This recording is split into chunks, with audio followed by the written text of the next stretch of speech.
Boa noite, Guilherme Gonçalves. Boa noite, Ismael Moraes. Tudo bem? Tudo bem? Quanto tempo?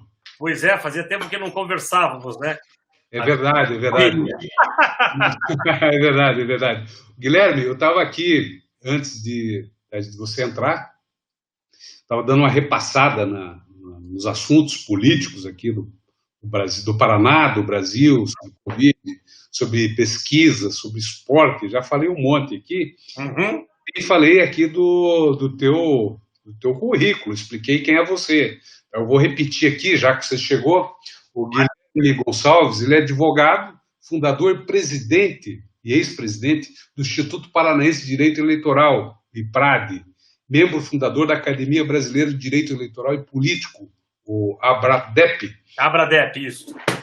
Membro do Instituto Brasileiro de Direito Eleitoral, IBRADE, membro do Instituto dos Advogados do Paraná, o IAP, membro do Instituto Paranaense de Direito Administrativo, membro da Rede Euro-Latino-Americana de Direito Administrativo.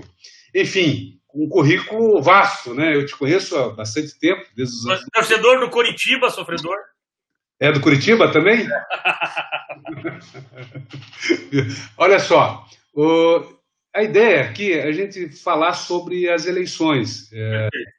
Eu até publiquei ali um extrato do comunicado do ministro Luiz Roberto Barroso, presidente do TSE, dizendo que há toda a segurança sanitária, que há protocolos trabalhados com a Fiocruz, com o Sírio-Libanês, com o Albert Einstein, dos hospitais de São Paulo.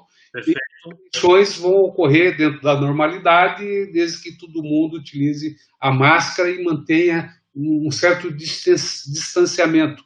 Sim. Você que é especialista em direito eleitoral, você acha que vai haver esse distanciamento? Porque geralmente nas eleições há uma concentração, é natural, porque tem aqueles horários que funciona mesmo, não é isso?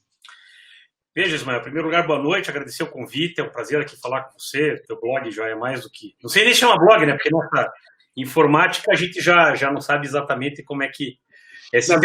Na verdade, as TVs que estão virando blog, né? Você pega a CNN, ela usa a mesma tecnologia que já estamos no caso.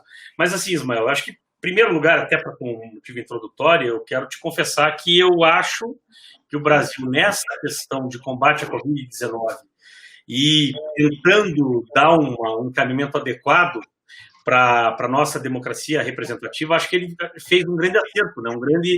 Um desenvolvimento histórico muito importante, porque vários países, até a última vez que eu tinha lido a respeito disso, eram mais de 50 países, inclusive da Europa, muito, portanto, economicamente, até mais desenvolvidos que o Brasil, que não conseguiram criar um mecanismo de manutenção da normalidade democrática por conta do enfrentamento indispensável e necessário à Covid-19.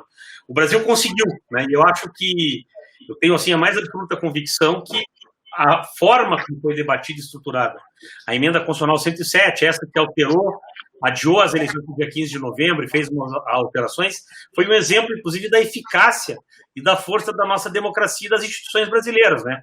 Um diálogo profícuo, maduro, entre o Tribunal Superior Eleitoral, sociedade civil, eu, através da ABRADEP, dessa instituição que eu participo, eu até fui relator de um grupo que discutiu alguns pontos disso, e junto com o Poder Executivo até, que é bastante surpreendente, que não obstaculizou, e sobretudo a maturidade do Parlamento, que soube dialogar com o TSE e criar essa alternativa. E dentro dessa alternativa, é preciso reconhecer e elogiar a conduta do ministro Barroso, porque ao mesmo tempo em que ele preservou um valor constitucional essencial, que é a periodicidade do voto, matando na origem algumas tentativas que eu não teria nenhuma dúvida em chamar de golpistas, se aproveitando desse ambiente para prorrogar mandatos, violando uma cláusula constitucional, ele constrói uma estruturação da justiça eleitoral de forma a permitir que a votação seja feita com a maior segurança possível, né?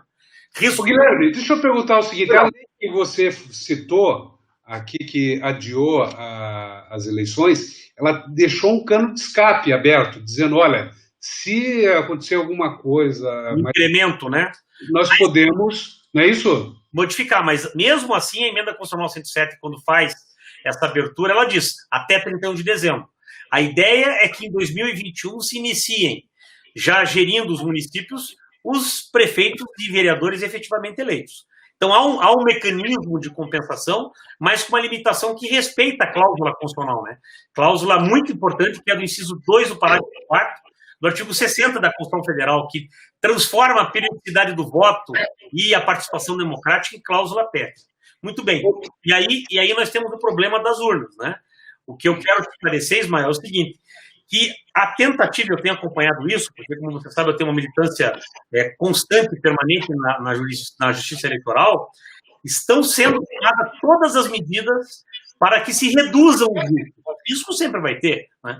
Hoje, com essa situação da Covid-19, sobretudo pelo desconhecimento, outro dia eu li que eu, por exemplo, apesar de ter tomado medida sanitária, ando bastante. Eu não sei como é que eu escapei. Aí eu fui ler outro dia, eu gosto muito de ler a respeito, e descubro que as pessoas que são do tipo NO, positivo ou negativo, apresentam uma taxa de contaminação muito inferior à das pessoas do outro tipo sanguíneo. Só ele vai ver que o homem salvou. Mas... Eu também sou O negativo, eu sou O negativo também. Você pegou a Covid? Não, ainda não. Então, você fica andando para tudo quanto é lado, então vai ver que nós somos naturalmente imunes a isso e não sabíamos. De todo modo, Ismael, é preciso dizer que desde que a emenda constitucional foi aprovada, a Justiça Eleitoral vem tomando as medidas necessárias para que a votação se dê da maneira mais segura possível. E acho que até o dia da eleição, até o dia 15 de novembro, vai haver ainda o aprofundamento dessa estratégia de não só ampliar o horário, né, 7 às 19, ampliando praticamente em 3 ou 4 horas o horário normal, mas também instruindo as pessoas, talvez está em debate, segurar um período para que só as pessoas idosas possam votar. E aí, claro, por melhor que seja a justiça eleitoral, vai um pouco da consciência das pessoas, né? Não ir votar sem o uso da máscara, sempre higienizar com álcool gel. E com essas medidas somadas, eu acredito sim, que nós vamos ter uma eleição segura. Acho que é uma eleição que tende a ter uma abstenção um pouco maior que as demais, pelo problema sanitário, também pela própria campanha, que tende a ser um pouco menos contundente. Você que também conhece isso, sabe que cidade do interior, cidade pequena e média do Brasil inteiro, e mesmo aqui do Paraná, a campanha é muito de rua, né? Ah, mas hoje tem internet. Não, de fato, no Paraná, na grande maioria das cidades, ainda tem internet. Mas a internet nunca vai ter o poder de mobilização em cidades menores, até pelo perfil social das pessoas, é propaganda de rua. Então, é um fator de desincentivo. Mas eu acredito que a solução, diante da crise que nós vivemos, é uma solução, não diria nem boa, é uma solução ótima, e entendo que se tiver um pouco de consciência da cidadania como um todo, nós vamos ter eleições seguras. Ô, Guilherme, é o seguinte, eu recebi um comunicado da Globo, e eu publiquei aqui no meu site durante essa semana, e a Globo, ela dizia o seguinte, Guilherme, que por conta dos problemas aí da segurança, né, da segurança sanitária, desse tema que a gente está conversando aqui, ela restringiu a participação dos candidatos no estúdio. Ou seja, ela quer limitar até 4 candidatos no debate.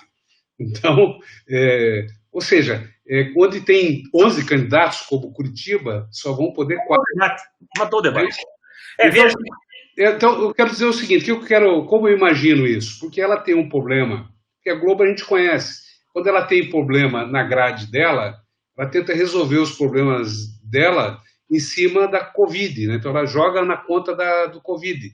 Porque se a Globo já não tivesse feito isso em outras eleições, eu diria, não, ela está cheia de boas intenções, mas como a gente conhece, eles querem ajustar a programação deles, porque tem praça que eles vão ter um candidato, outro 2, não é isso?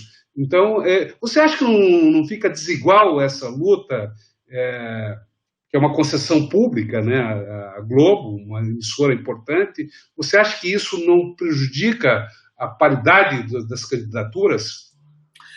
Ismael, veja, eu tenho uma opinião, você sabe, eu tenho uma posição histórica, tanto pessoal, sobretudo, quanto doutrinária. No direito eleitoral, a matéria que eu estudo mais, que eu sou mais conhecido por falar, é justamente a propaganda eleitoral, a liberdade de expressão das ideias políticas.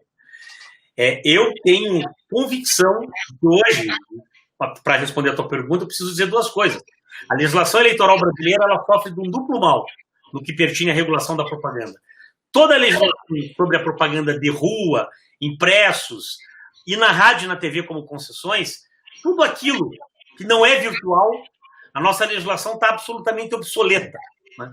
Não tem mais sentido você medir tamanho de adesivo em carro no mundo conectado virtualmente, no mundo onde a gente está discutindo Big Data, inteligência artificial, a customização da propaganda eleitoral, o dark post, os escândalos da Cambridge Analytica, lá, quem não assistiu ainda, eu recomendo assista 2 documentários fundamentais, se arrepie e jogue fora o celular da sua filha adolescente, que é o Privacidade Hackeada, que conta como a Cambridge Analytica manipulou a eleição do Trump, a eleição do Brexit, e o mais recente, que é o dilema das redes sociais, né? Onde os maiores executivos... Tem mais um que eu gostaria de indicar, então, que é Rede de Ódios, que é um... Rede de Ódios, ótimo, que é mais um filme, né?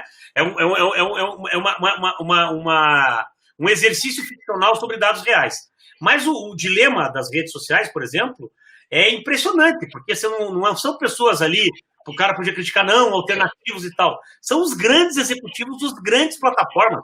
Google, Facebook, WhatsApp, Pinterest, Twitter, demonstrando, né, partindo numa premissa, quando alguma coisa não te custa nada, você é o produto.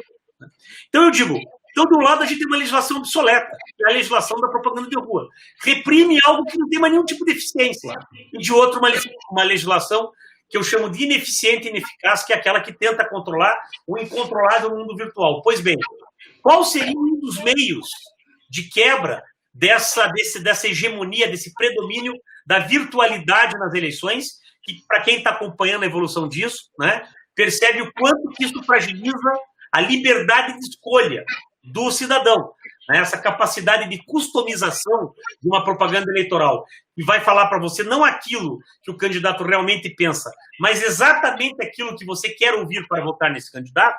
Na minha avaliação, ela liquida a ideia do livre-arbítrio, que informa toda a teoria da escolha democrática. E no caso dos debates, é um dos poucos momentos, Ismael, onde o candidato tem que se expor como ele é, e não como um programa de computador ou uma inteligência artificial vai dizer para ele como ele deve ser. E aí, me parece que essa decisão é profundamente lamentável.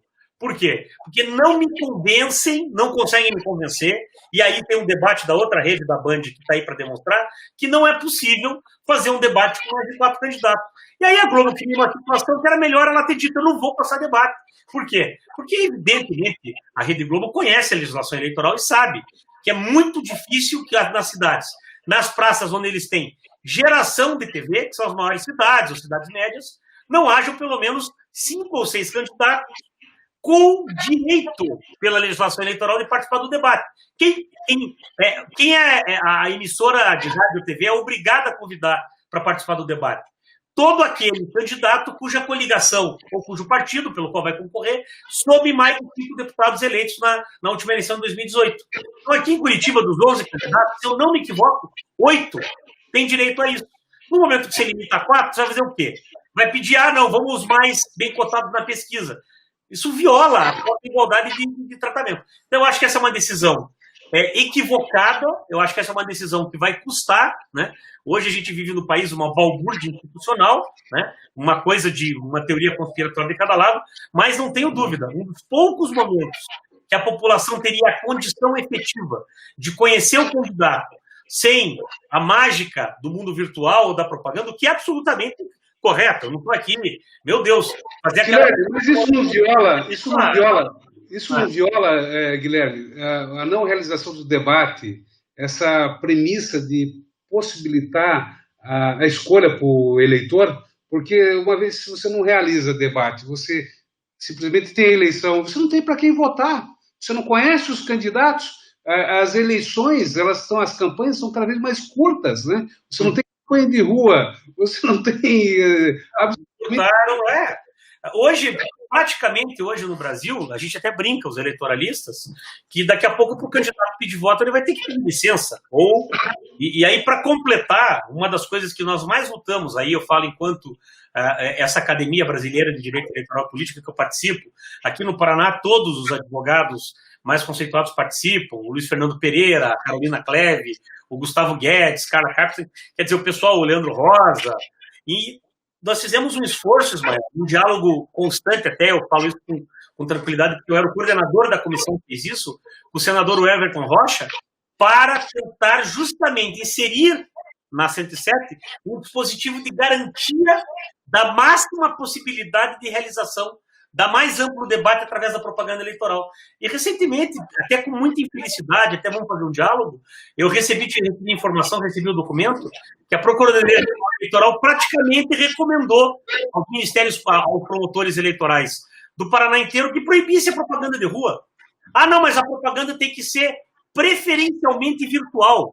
Ora, não recomendar uma situação dessa, no atual contexto histórico que a gente vive, é praticamente extirpar a possibilidade do debate que não seja parametrizado pela rede social. E aí a virtualidade nos provoca o risco que nós, os 3 documentários que a gente comentou. Então, o que eu entendo adequado é o mais amplo possível. Mas eu tenho que ser honesto. A nossa legislação eleitoral e a nossa própria legislação de rádio e TV, a concessão da chamada TV e rádio aberta, ela não estipula uma obrigação que talvez fosse muito interessante, é uma ideia que eu já discuti, que eu achava que deveria ser obrigatória a realização de debate, mas isso não é o meio que se possa exigir juridicamente. Não há como eu pegar a legislação eleitoral e entrar com uma ação... Guilherme, mas a eleição, da forma que ela está ocorrendo, veja, não tem debate, não tem espaço para circular ideias, há restrições dos meios de comunicação que deveriam estimular. Você não acha que fica manco? Você não acha que fica muito. Uma eleição pro forma? Não, Ismael, com todo respeito, né? Hoje nós estamos vivenciando o tempo de propaganda eleitoral, isso eu falo como advogado, não como estúdio só teórico. Eu brinco que eu sou um advogado que dá aula e não um professor que advoga. O meu foco é a advocacia. Eu falo para os meus clientes na área de eleitoral, se não fizer pré-campanha, nem saia candidato. Com 45 dias, para você criar um convencimento minimamente sólido, de duas uma. Ou você tem um carisma extraordinário, um acesso a meios muito bons. Jogador de futebol que acabou de ganhar o título sul-americano, ou o cara que é jogador de futebol que acabou de ganhar o título, ou BBB. Não é isso, BBB, essas coisas. Tem acesso à mídia, está exposto ou não vai. Então, de fato, eu acredito, e aí você pode depois anotar e cobrar, que da eleição de 2020, que vai ser um cenário de muita conflitualidade.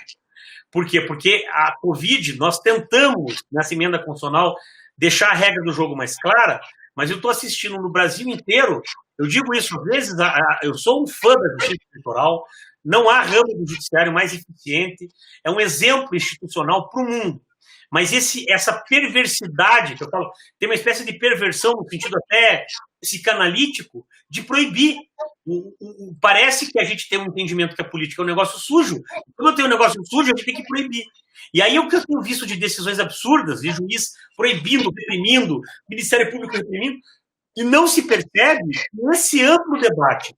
E que o direito à propaganda eleitoral não é direito do candidato do partido só. Ele é, sobretudo, direito do cidadão.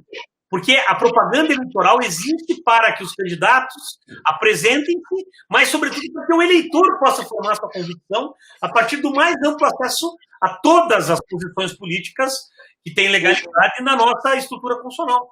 No momento que tem o debate... Deixa eu te fazer uma pergunta. Já que você fez uma previsão, eu queria perguntar a tua previsão agora. Nas eleições de 2018, nós tivemos o primeiro turno, 31%, provavelmente aqui, 30% de abstenções. No segundo turno, cerca de 21%, se não me falha a memória. Depois eu posso até corrigir isso.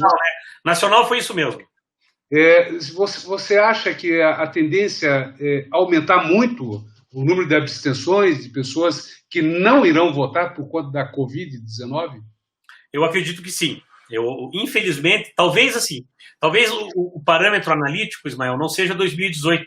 Porque 2018, com a radicalização no segundo turno, houve um natural desinteresse de uma camada relevante da sociedade e se posicionar naquele cenário de, não estou aqui analisando ou objetivando, mas é um cenário extremo. Você tem um candidato identificado a uma determinada visão e outro na visão completamente oposta.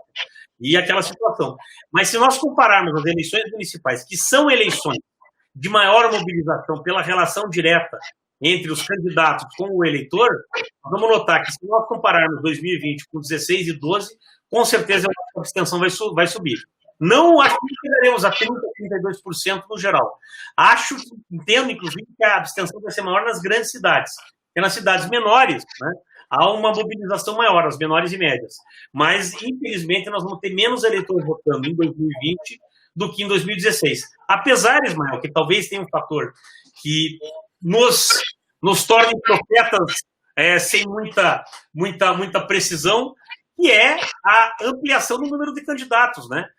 Eu falei, Londrina confirmou até, eu fiz uma matéria lá com um jornalista que eu gosto muito lá, o Fábio Silveira, onde eu falei antes, eu aposto que Londrina deve ter mais de o dobro dos candidatos a vereadores do que teve em 2016 e vai ter pelo menos 2 a 3 vezes mais candidato a prefeito. E de fato tem, né? Saltou de 4 para 11 candidatos a prefeito e de 330 para quase 630 candidatos a vereador. Por quê? Porque a proibição da coligação proporcional ela foi muito eficiente a aumentar o número de candidatos, porque os partidos basicamente vão ter que ser partidos. E talvez esse fator, Ismael, determine uma maior mobilização e possa reduzir aí a abstenção. Mas por conta da Covid a tendência é grande, né? Eu acredito que eu tenho impressão que vai subir. Eu tenho levantado aqui essa discussão, Guilherme, porque todas as sinalizações é no sentido de que haja muita abstenção na eleição, voto.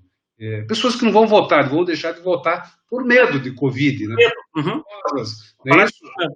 Até eu conversei com algumas pessoas ligado que circulam muito entre os governadores e que eles falam o seguinte: olha, o problema é a segunda onda de Covid que pode chegar. Então, eles estão prevendo que pode haver uma complicação adicional.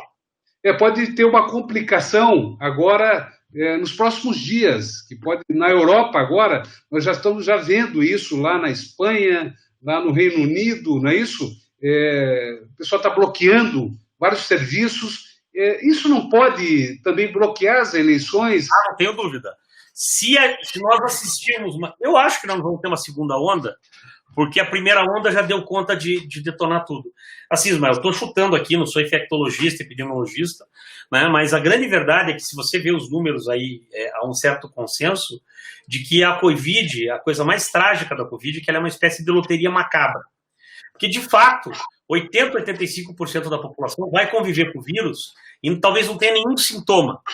Mas 15%, de 15% a 12%, a gente tem os países que tiveram mais contaminação, talvez o exemplo disso seja o Amazonas, vão ter alguma sintomatologia. E desses, 2% vão ter situação grave.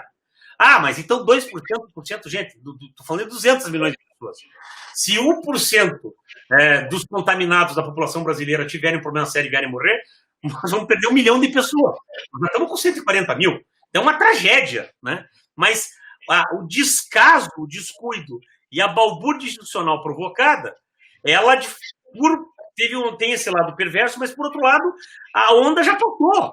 Eu não sei se, a não ser que tenha fenômeno de recontaminação massiva, mas eu não acredito, e isso também é o que eu posso dizer que o Tribunal Superior Eleitoral, monitorando, está acompanhando, que nós não vamos ter uma segunda onda tão violenta, né? Porque, infelizmente, deixaram o tsunami passar em cima da gente já de primeira. Se tiver, a abstenção aumenta, não tenha dúvida disso. Porque ninguém, né, por mais que seja uma situação, uma questão importante, mas, obviamente, você não vai exigir de nenhum cidadão que arrisque a própria saúde, às vezes a própria vida, para ir votar, né? Então, de fato, uma segunda onda, eu acredito que daí nem o TSE vai ter condições de, por mais que tome todas as cautelas, de exigir um comparecimento tão intenso, né? É isso aí, porque essa é a discussão do momento, muitas pessoas estão em dúvida em relação a isso, Guilherme, mas eu queria voltar a um outro ponto sobre as fake news que nós estávamos falando, sobre a forma que as pessoas fazem a campanha hoje, da forma eletrônica, usando os algoritmos, que se citou os filmes, e como funciona essa indústria, como funcionou a eleição do Trump, do Bolsonaro, também da saída da Inglaterra da Brexit, né? Brexit, né? Então, veja, eu conversava esses dias aqui com o Luiz Fernando Pereira, que você citou, o advogado, sobre as fake news, né? As fake news, eu falava para ele, Luiz Fernando, as fake news, elas violam diretamente a vontade do eleitor, mais ou menos nessa linha que você está falando. Porque a fraude, ela não se dá de jeito nenhum na urna. Porque a urna já está com... A urna não tem mais. É uma tecnologia sofisticadíssima e já comprovadamente segura, mas sim na vontade do eleitor, que é o fake news, que é o impulsionamento ilegal, o uso de robôs, e com certeza teria as aplicações de internet como barrar isso, mas elas não fazem, porque elas também querem que esses robôs vitaminem, ela artificialize a sua audiência e a sua remuneração. Você acha que é por aí também? Você concorda com essa linha de raciocínio? Essa que tem uma situação bastante que a gente talvez tenha que aprofundar. Veja, Ismael, eu sempre fui, eu até brinco que o Pereira reviu a posição dele anteriormente, né? Você sabe que eu e ele temos uma amizade de irmãos, mas eu adoro divergir dele e a recíproca também é verdadeira. E há muito tempo eu dizia para o Pereira que essa teoria dele de que o abuso de poder pode ser interpretado como uma espécie de presunção de que a eleição foi ilegítima e que, portanto, haveria outro resultado se não tivesse havido o tal do abuso de poder em qualquer dos seus aspectos, era uma ficção que não justificava a reversão da vontade popular. Aí eu brinquei com ele que depois de 10 anos, ele demora, às vezes vai perceber que eu estou certo. Aí ele reviu a posição dele no último congresso. Não falou publicamente, que ele vai me... Se eu chamar ele vai dizer, não é verdade, não. É mais da metade do que o Guilherme falou, é mentira. Mas ele reviu. Então, veja, as fake news não é só o efeito, que a gente tem que entender das fake news, não é apenas o efeito de propiciar um convencimento em cima de uma base falsa. O problema fundamental das fake news é a capacidade que elas têm de subverter a própria, que eu vou chamar de fidedignidade do debate. Então, está no momento antecedente ao do convencimento, né? E é preciso que a gente distinga, isso é uma discussão difícil, mentira e fake news. Porque a mentira, ela normalmente é mentira. Eu menti sobre o adversário. Mas quando eu jogo mão a mão, eu vou dizer, o fulano é incompetente, eu não sou incompetente é você. Isso faz parte do jogo político. Aí não pode nem o tribunal intervir e dizer, não, deixa que ele se coloque. O mal das fake news é o quê? A fake news, ela vem travestida de uma notícia verdadeira de origem neutra, jornalística. E aí ela ataca a tua possibilidade, o cidadão que a recebe sem poder exercer nenhum juízo crítico de controle sobre aquilo que ele recebeu. Essa é fundamentalmente o problema da fake news. Mas, na linha do que você defende, eu tenho discutido com alguns professores, estou até tentando escrever um artigo. Por quê? Porque toda a teoria a respeito da regulação da propaganda, por que se regula a propaganda? Por que se regula o poder econômico? É justamente pelos princípios essenciais do nosso direito eleitoral, e diria eu, de todo e qualquer direito eleitoral de mundo democrático contemporâneo, é a igualdade de oportunidades. Ora, no momento em que eu tenho um adversário ou alguém que aproveita, e aí, do seu nome que você falou, para produzir fake news, quer dizer, notícias mentirosas, dolosamente mentirosas, para tentar atingir um determinado objetivo, normalmente a destruição do opositor, travestidas de questões verdadeiras e neutras, aí sim, deságua naquilo que você falou, que é afetar a igualdade de oportunidades. Eu falo isso. Problema. E aí a internet, só para terminar, a internet, ela propulsiona isso a um nível inimaginável. Ismael, imagine você, e tem uma professora de Brasília extraordinária, brilhante, Maria do Silveira, que ela vem falando isso já desde o ano passado. E eu só entendi o que ela falava, assim, consegui incorporar quando eu vi o documentário do dilema das redes sociais. Os grandes centros, os big data dessas grandes plataformas, reúnem em torno de 5 mil informações sobre você mesmo. Eu não sei falar 5 mil coisas a meu respeito e você não sabe falar 5 mil coisas a teu respeito. Ora, essa possibilidade de você, de um lado, produzir fake news e, de outro, customizar, disfarçar a propaganda de modo a te atingir exatamente no sentido não de obter teu convencimento pela questão de identidade de bandeiras, mas por produzir algo falso para te convencer a fazer aquilo, eu não tenho dúvida que aí sim viola o equilíbrio. Tanto que eu estou escrevendo, estou estudando o que eu vou chamar de abuso, eu não, né? O professor chamado Alexandre Brasílio deu uma sugestão que é o abuso do poder algorítmico. Eu digo, é um abuso do meio de comunicação qualificado. Tal qual eu tenho o abuso do poder econômico qualificado, a compra de votos, o abuso do poder político qualificado, a conduta vedada, está na hora da gente pensar um abuso do poder dos meios de comunicação desse algoritmo. E aí, aí viola a liberdade de escolha e aí tem que ser combatido. Eu tenho estudado também esse assunto, Guilherme, sobre a internet, sobre as fake news, porque é isso, a suposta isenção de fonte isenta, na verdade, é o anonimato, que é vedado pela Constituição. Né? A premissa de qualquer propaganda, premissa da liberdade de expressão. Quando que qualquer liberdade de expressão ela é ilegal, quando é anônima. Ponto, você tem toda a razão. Exatamente. E a segunda coisa é o seguinte, é os algoritmos, porque a disseminação ela não é nem feita por humanos, é por robôs. Né? Você tem hoje uns programas com base na linguagem Python que consegue ler o que nós estamos discutindo aqui no vídeo e o robô ele debate, ele começa a disseminar informações e mensagens falsas de forma automática aos milhares.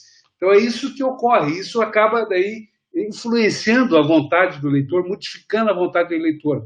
É nisso que eu falo de fraude eleitoral. É nisso que eu falo que tem... Aí você não tem dúvida. Eu estou com você. Tem que exigir das aplicações de internet que elas conseguem identificar quando há repetição, não é isso? E bloquear isso. Porque se for humano, beleza, tranquilo. O Guilherme me chamou de mentiroso, ótimo. Eu falo que não, mentiroso é o Guilherme, é o debate, não é isso? Agora, de forma desigual, desequilibrada, e utilizar os mecanismos, os robôs, para te desconstituir, para violar a vontade do eleitor, aí sim eu acho que há... É o abuso de poder. Está descrevendo, Rafael, uma hipótese clássica do abuso de poder. Não há diferença do ponto de vista jurídico entre você abusar de robôs, manipular a informação de modo a produzir uma falsa impressão, divulgando fake news, e você gastar um monte de dinheiro e comprar voto. A forma do abuso é diferente, mas as consequências desse tipo de abuso que interferem na igualdade de oportunidades e na legitimidade do processo eleitoral é a mesma. O que é difícil, e que é um debate muito difícil no direito eleitoral, é aquilatar de que maneira essa circunstância pode ser utilizada como fundamento para desconstruir a vontade da urna, né? É a ideia, né, de que toda decisão que caça um candidato, ou que pune um candidato que recebeu a maioria dos votos, é uma decisão que a gente chama em direito contra-majoritária. Nós estamos violando tem que ter claro isso, né? Senão vira festa. A premissa é, quem ganhou fica. Então tem que ter uma gravidade tal que possa-se, e essa é uma discussão que o Luiz Fernando Pereira leva, vários outros autores, tem um promotor extraordinário que escreveu uma obra recente sobre isso, Rodrigo Lopes Ilha, essa é uma decisão muito complexa do direito eleitoral. Por que eu vou caçar? Será que aquilo que o cara fez é suficiente para desconstruir a vontade popular? Eu, particularmente, Maia, hoje, eu tendo a acreditar que a pior forma de abuso que nós estamos vivenciando é isso que o Basílio chama de abuso do poder algoritmo. Por quê? Porque no abuso do poder econômico, no abuso do poder político, o eleitor sabe que ele está fazendo alguma coisa errada. O eleitor sabe que ele está vendendo um voto. Ele sabe que o cara está usando a máquina da prefeitura para dar favor para ele. Ele sabe que aquele programa de TV, ele tem condição de saber que é manipulado. Mas o abuso do poder algoritmo, essa questão de ter 5 mil dados e você receber uma propaganda customizada, o eleitor não tem a chance de se defender. Então, talvez, isso é algo que está sendo desenvolvido, seja muito mais grave do ponto de vista de afetar a igualdade de oportunidades e a legitimidade do pleito do que os abusos tradicionais, né? Porque os abusos tradicionais dependem também de uma espécie de complacência do eleitor, que vende seu voto, que acaba recebendo informação para que ele seja manipulado. Mas a questão das redes sociais, dessa propaganda customizada, o eleitor não tem a chance de se defender. E talvez isso seja algo a se pensar, porque é mais grave. E aí, para retornar no ponto que você falou, que é muito triste, que eu acho que, inclusive, do ponto de vista, eu não vou julgar que a intenção, a Globo é boazinha, é má e tal, mas a própria Globo, talvez não esteja percebendo, que está dando um tiro no pé, porque ela vai se deslegitimar por conta de alguma questão econômica, de manter comercial, como meio de comunicação que também apanha por conta dessa virtualidade, né? Perdeu-se algo que nós tínhamos há 20 anos, 30 anos, nós sabemos disso, nós sabíamos quem era o inimigo. Agora nem isso a gente sabe, não sabe de onde vem. Daqui a pouco vem um Dark Post dizendo que o Ismael publicou alguma coisa, eu digo, nossa, o Ismael falou, pô, então deve ter. E dali a 2 dias diz, não é, o cara usou. Agora nós temos mais um troço maluco chamado o Deepfake. O cara me grava, e aí ele coloca o Guilherme dizendo exatamente o oposto daquilo que eu disse. Então, quer dizer, os meios que se tem hoje, talvez nos exijam uma reflexão no sentido de perceber, como eu digo, que aquela legislação dos abusos de poder antiga também está obsoleta. E o que a gente tem dessa legislação para enfrentar esse fenômeno das redes sociais, da customização da propaganda, talvez, e como é a legislação eleitoral, é ineficiente e ineficaz, né? É um mundo novo, né, que nós vamos ter que aprender a lidar. Certo, bacana. Ô, Guilherme, já que você falou de abusos dos algoritmos, veja, nós estamos falando que os robôs estão abusando da gente. Humano, olha só que conversa, né? Agora, veja, eu quero falar de outro abuso que é muito presente em época eleitoral, que é abuso da polícia, do Ministério Público. Eu tenho visto aqui nas eleições de 2020, sempre na véspera de alguma eleição, nas vésperas de algumas eleições, vem a polícia que ficou dormindo 4 anos no Ministério Público e descobre que o cara ele teve algum ilícito, vai lá aprender computador. Você guardaria alguma prova contra você por 20 anos, Guilherme? Porque é isso que o pessoal vai buscar, né? Quando você vê, é muito frágil, você não acha que isso não há um abuso de poder efetivo das forças policiais? Eu falo de cadeira nisso, você sabe. Eu quero dizer o seguinte, eu repudio toda e qualquer interferência moral no processo eleitoral por parte das instituições que têm um dever constitucional de manter uma certa imparcialidade. Você sabe, historicamente, eu sempre advoguei em oposição à tendência política que era liderada, que foi representada pelo ex-governador Beto Richa. Mas o que fizeram com o Beto Richa nas eleições de 2018 foi uma tremenda covardia, né? Ninguém me convence que coincidiu uma operação do GAEC do Ministério Público Federal, né? Aquilo ali tem objetivo político. Eu tenho visto no interior, não vou falar aqui porque já estou tomando providências, mas que coincidentemente, perto da época eleitoral, começa a acontecer esse tipo de coisa. Eu acho isso de uma violência institucional, porque é muito, muito pior do que um tipo de ataque que você receba do adversário. Porque mesmo assim, eu brinco sempre o seguinte, o adversário que briga com você pode dar aquele lado e chutar atrás, mas está jogando bola. O Ministério Público e o Judiciário interferirem no processo eleitoral é o juiz do jogo chutar a bola no gol. Quer dizer, ninguém se defende de um negócio desse. E eu acho, entendo, tenho convicção que é preciso cessar com isso aí. Ah, não, mas então você está defendendo a impunidade? Não. Como você disse, fazer uma busca de apreensão ou decretar uma prisão preventiva de uma circunstância que ocorreu há 5 anos atrás é em si um contrassenso. Não é possível. E não se percebe e aí talvez tenha um grande exemplo que eu vou terminar para ilustrar o quanto isso, ao desequilibrar o debate, também provoca uma crise violenta da nossa própria consolidação democrática. Por quê? Porque cria um ambiente, um discurso que não é o discurso de debate político, é o discurso entre os bons e os maus. E recentemente a gente viu um bonzinho, né? Um cara que era o rigor da lei, que era o juiz, aliás, 2, né? 2 juízes federais já provaram, mostraram que o judiciário tem muita gente boa, mas a mesma sociedade que produz os juízes produz os políticos, né? Então não venha me dizer que há uma virtuosidade em alguns e uma plenitude de defeitos e de perversidade em outros. Então isso ganha uma eleição do nada, um juiz rigoroso e sentou na cadeira, agora eu vou ser presidente da República e vejo o que está havendo de acusação contra ele. Entendeu? Ah, mas o Wilson é culpado, eu não sei que eu não sei. Mas o que eu quero dizer é que eu não sou judiciário para julgar. O que eu quero dizer é que esse tipo de coisa demonstra que eleição que se disputa sem levar em conta programa, proposta e histórico acaba desaguando em aventureiro, em outsider, que entra e às vezes se demonstra pior do que aquele que ele combatia.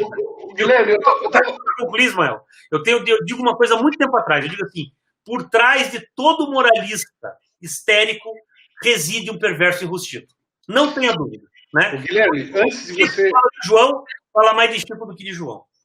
Guilherme, antes de você entrar aqui, eu estava falando com meus espectadores justamente isso, porque o Wilson Witzel, lá do Rio, que está sofrendo impeachment, e o Carlos Moisés, lá de Santa Catarina, eles são fruto da costela da mídia, da Lava Jato. Foi essa turma aí que essas aberrações, o próprio Bolsonaro, né, porque é aquela ideia de despolitizar a sociedade, de provocar o ódio nas pessoas, para as pessoas de bem se afastar da política e para ficar só a jaguarada. É mais ou menos um pouco como que você está falando, que você está confirmando. Ou seja, você tem que devolver a política para os políticos, para os partidos políticos. É por aí, né? Vou te dizer uma coisa, Ismael. Eu, muito tempo já, até por advogar, eu dizia o seguinte: para mim não tem coisa mais estúpida do que o cara dizer que ele vai votar em alguém porque não é político. Ah, não, mas o político está viciado. Eu falo assim, por essa lógica, então vamos parar de consultar médico muito experimentado. Porque o médico está viciado naquele jeito de medicina. Se tem um problema jurídico, vai consultar ou não em bacharel, procura alguém que não é advogado, porque o advogado está viciado. O pedólogo, o manicure. Vai pegar uma manicure, outra coisa. Então, assim, tá na hora, eu acho, e eu, sinceramente, acho que a sociedade brasileira meio que já amadureceu isso aí, Ismael. Eu tenho a mais absoluta certeza que agora o pessoal percebeu que política é para político. E que político, tem político bom ou mal. Outra coisa que eu falo bastante é o seguinte: nós temos, e aí, aliás, eu quero dizer aqui isso que eu falo para meus clientes: quem acha que vai ser bonitinho fazer fake news, não entende o que é a justiça eleitoral. Porque a justiça eleitoral como instituição foi vítima das fake news de 2018, de que a urna eletrônica era manipulável. Um absurdo isso. Eu acompanhei isso. E eu tinha clientes que não acreditavam em urna eletrônica. Eu detesto informática, mas entrei em fundo. E descobri que quem conseguir manipular uma urna eletrônica vai conseguir manipular uma geladeira. Porque a urna eletrônica é mais simples que uma geladeira. Ela não tem software. Ela não tem uma estrutura de software que permita o cara enfiar um vírusinho lá para transformar o 15 no 45 ou o 13 no 17, que nem disseram, né? Aliás, não vou falar quem, mas o sujeito que acusou, que quase foi caçado, porque disse que a urna estava, de uma determinada sessão eleitoral de Curitiba, a urna estava convertendo votos do Bolsonaro no Haddad, abriram a urna, Ismael, tinha lá 300 e poucos votos válidos, o Haddad, da urna que estava manipulada a favor dele, fez 13 votos. Foi até um número assim simbológico. E o Bolsonaro tinha feito uma quantidade extraordinária, 200 e pouco. Que manipulaçãozinha mal feita. Mas o que acontece? Hoje a justiça eleitoral, como sofreu na pele, está indo atrás disso. Então, em primeiro lugar, eu acredito que muita gente vai sofrer. Em segundo lugar, e o que é muito importante, né? Quando você trabalha com direito eleitoral, eu digo isso, quando você tem essa consequência e a política, esse jogo é para política. Não adianta trazer quem não é do jogo. Até porque, Ismael, isso é outra coisa. Se eu tenho um sistema que é muito eficiente em converter aquele voto dado no mandato que nós temos, não é possível. Não adianta a população ficar olhando. Cada um de nós tem o governo que merece. Nós elegemos esses caras. Não pode dizer que foi o mapismo da década de 80. Ah, não, mas o cara comprou no seu... Não, nós elegemos esses caras. Ou essas mulheres. O problema é nosso. Então não adianta achar que os políticos são alguma coisa, um sistema democrático representativo como o nosso, os nossos políticos são a nossa cara. Gostemos ou não. Então não tem conversa mole, o povo não sabe votar, os políticos são todos safados. Não, os políticos estão aqui, somos nós lá. Então não vem com essa conversa. Caiu na conversinha mole, elegeu o cara que dizia não é político, roubou o triplo daqueles caras que dizem que roubaram que era político. Aprende. A eleição não faz besteira. Guilherme, o Bolsonaro, ele meio que passou um recibo ontem. Jurou de pé juntos na live dele que não espalhou fake news, não fez fake news. Ele faltou chorar até, porque ele disse que vai ser julgado pelo TSE. Você acha que ele fez fake news para... Porque teve a vontade do eleitor, mas teve uma ajudinha das fake news, não teve? Eu já dei opinião sobre isso, né? Eu não acompanhei, mas eu sei de casos, eu não posso provar, então não vou fazer aquilo que eu critico que os outros façam. Mas quem acompanhou a eleição sabe que, de fato, havia um movimento. Eu não vou ser também dizer, ele se elegeu por causa da fake news. Não, de fato, o Bolsonaro despertou na sociedade brasileira alguma coisa que eu, particularmente, pensava que não existia.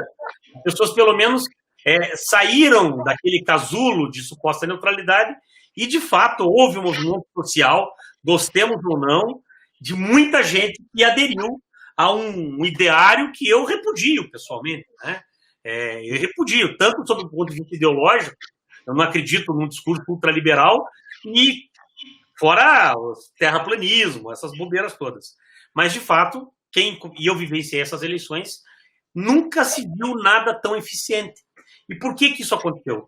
Porque o grupo político ou a estrutura que gerenciou a campanha do Bolsonaro percebeu, antes de todo mundo, a capacidade que as redes sociais tinham. Mas isso só aconteceu, Ismael, e a gente precisa ser honesto nisso também. E aí que é a dificuldade de avaliação. Teve robô? Teve. Mas nós sabemos, eu sei que você sabe, que muita gente que a gente jamais imaginou que fosse se meter em política. Eu tenho vários amigos meus de infância, adolescência e juventude que achavam engraçado as minhas coisas, mas nunca se meteram em política. De repente, os caras viraram uns fanáticos do repost de porrada, né? E eu briguei durante... Quem não brigou? Então, se de um lado eu tive os robôs, do outro a gente precisa reconhecer que a candidatura do Bolsonaro despertou alguma coisa de que quem mexe com política há muito tempo, como eu, não imaginava que existia. E o resultado está aí, né? Mas também não é possível ignorar que o Bolsonaro é um subproduto do lavajatismo, né? Quando é um discurso moral, eu não tenho nenhuma dúvida. Eu não acho que na Lava Jato e na Procuradoria tenha gente corrupta, safada. Muito pelo contrário. Muito pelo contrário. Mas o problema é que é um ditado muito antigo que a gente tem que levar a sério. De boas intenções, o inferno está cheio. E às vezes não é que o inferno enche. Às vezes a boa intenção abre a porta para o capeta, para o capiroto sair e correr por aí, né? Ô, Guilherme, eu separei um trecho do vídeo de ontem do Bolsonaro. É 1 minuto. Vou rodar aqui sobre essa passagem aqui do julgamento, tá? Então, só um segundinho, vamos lá. Nossa, Venezuela. Encerrando, né? Olha aqui, ó. O pessoal jogando bola com a minha cabeça aí.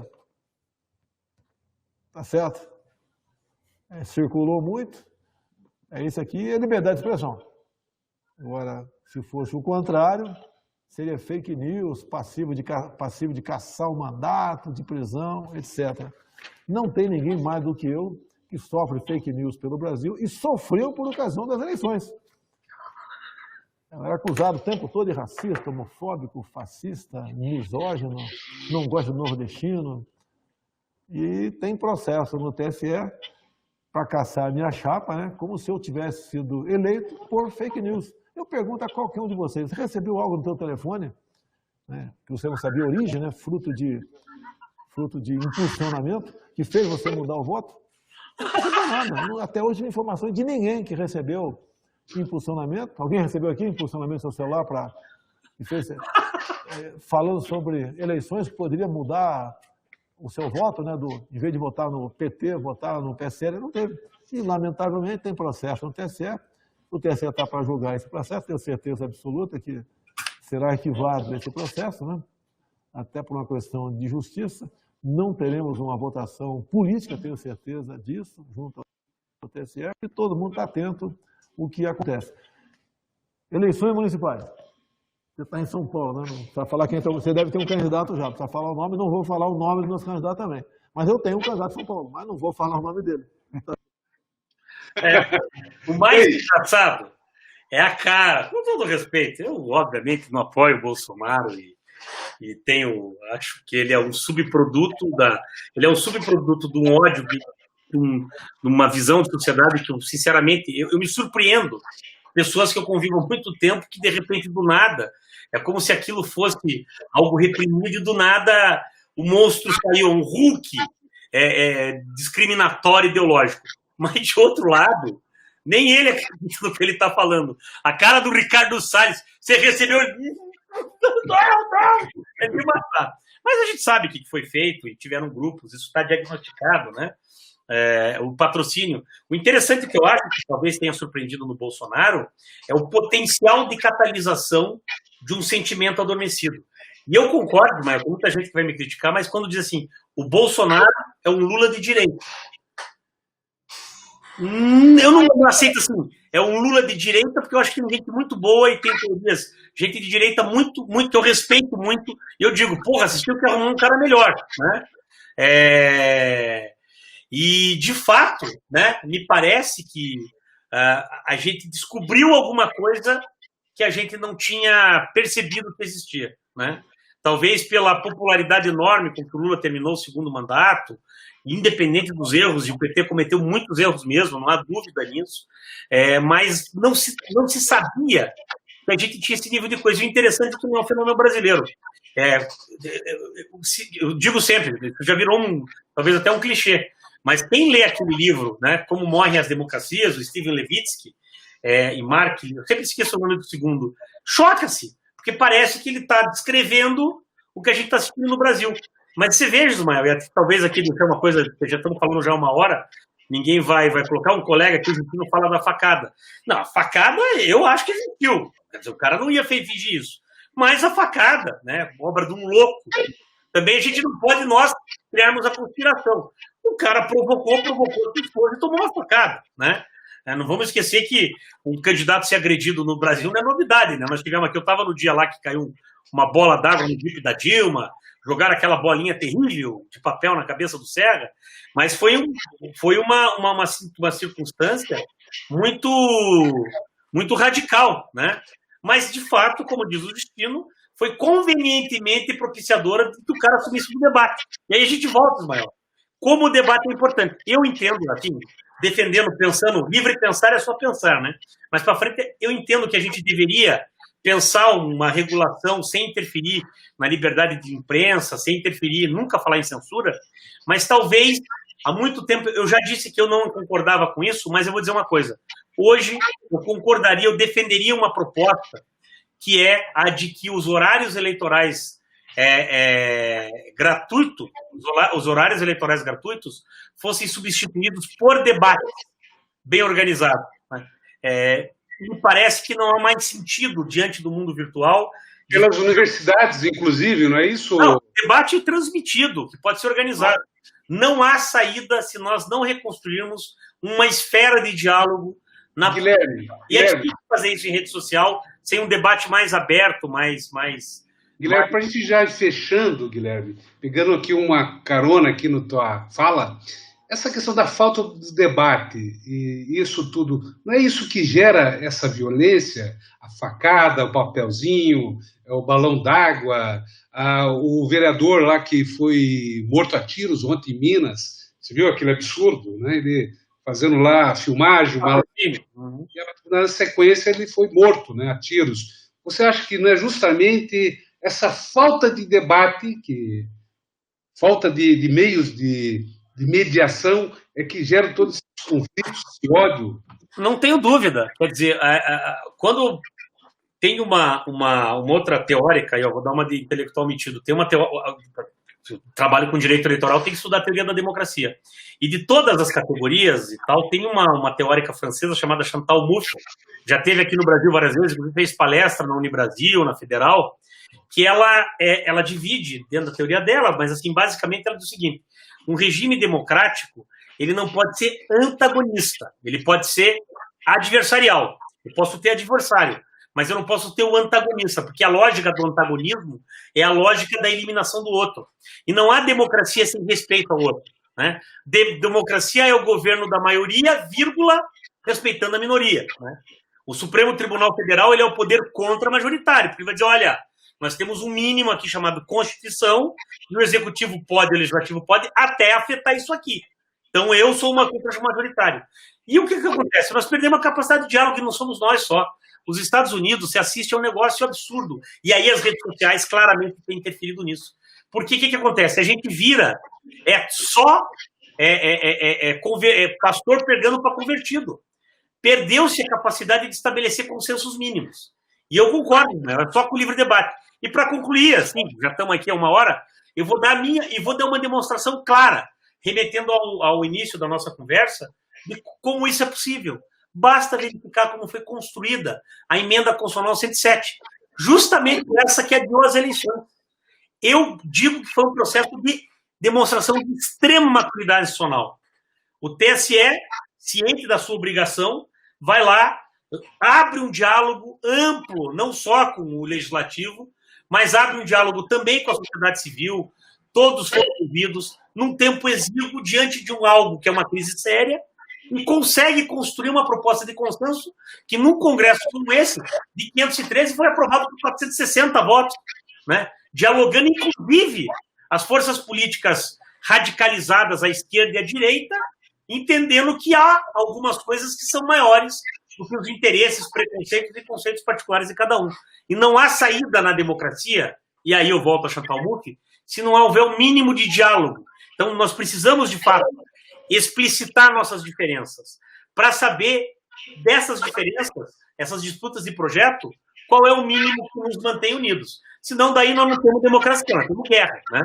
E a guerra é o antônimo da democracia. Se eu não consigo dialogar, se a minha perspectiva em relação ao cara que pensa diferente é matar o cara, então não tem que ter democracia. Vamos para a guerra e quem for o mais forte que sobreviva. E isso é seria um retrocesso absoluto da civilidade humana, né? E, de fato, não é só no Brasil. Isso que a gente tem que entender. Não é só no Brasil, né? E aqui dá para falar Brasil, Estados Unidos, a Hungria, a Bielorrússia, gente, desculpa, né? A gente está assistindo um recrudescimento que não tem como... não é fascista. Eu não acho que o Bolsonaro saiba o que é ser fascista, coitado, entendeu? Ele age instintivamente, ele é um cara que sempre foi daquele jeito, né? Quem o conhece, as pessoas que o conhecem pessoalmente... É o que a sociologia, a filosofia chama de looping. Não, ele é o looping. Mas, assim, quem o conhece pessoalmente, eu tenho clientes que viveram com ele, diz que ele é aquele tiozão bobão do domingo, mas que é inofensivo. Toma um porrete e fala um monte de merda e vai dormir. E não agride ninguém. Mas ele exercitando esse papel mandatorial, que ele está diminuindo, deram um pedala Robinho nele lá, deram um pedala nele, ele segurou. É só isso. Ele não é o culpado, ele é o resultado do processo que radicalizou. Claro. E não estou falando porque é direita. Tem à esquerda gente tão ruim quanto, né? Vai ver a Venezuela, que virou um narco-estado, outras experiências, né? Mas o problema não é o Bolsonaro. Isso que a gente tem que ter claro. O problema é como que nós chegamos a produzir um Bolsonaro. E aí, gente das mais variadas tendências vem fazendo reflexões muito interessantes. Eu cito uma aqui, fora da tendência que eu sempre defendi, que é o Fernando Henrique Cardoso. Ele é um cara que hoje, recentemente, fez uma autocrítica extraordinária de algo que os eleitoralistas falavam há 20 anos, que é como a reeleição perverteu o sistema brasileiro que estava amadurecendo. E nós precisamos, Mael, e isso é muito importante, recuperar, na minha opinião, a capacidade de dialogar. Esse que é o problema. Porque senão hoje é o Bolsonaro, amanhã pode ter um cara desqualificado com um discurso radical, maoísta à esquerda, de repente, sabe, não é por aí, né? Não é por aí, não é esse o caminho, né? A gente tem que entender que uma sociedade complexa não se resolve, né, de modo simples. Né? Como, não lembro quem falou isso, não sei se foi Bertrand Russell, disse que para todo problema sério sempre tem uma solução simples, que parece brilhante e que é completamente errada, né? A solução que o Brasil arrumou está aí fazendo o que faz. Né? Ô, Guilherme, para a gente fechar aqui, eu quero perguntar se você é terrivelmente evangélico. Não vou concorrer ao STF. Não sou. Você está fora. Está fora. Eu sou terrivelmente intolerante. O Celso de Mello ele vai deixar a corte no dia 13 de outubro. Você tem algum palpite que o Bolsonaro vai indicar para o lugar do decano? Eu vou dizer o seguinte, na minha opinião, pela experiência que eu tenho, eu acho que vai surpreender porque o novo ministro vai ser alguém mais do status quo do que o pessoal imagina. Eu não acho que o Bolsonaro, ele já aprendeu a duras penas que ele não governa sozinho, né? Eu acho que ele vai estar aprendendo com experiências duríssimas,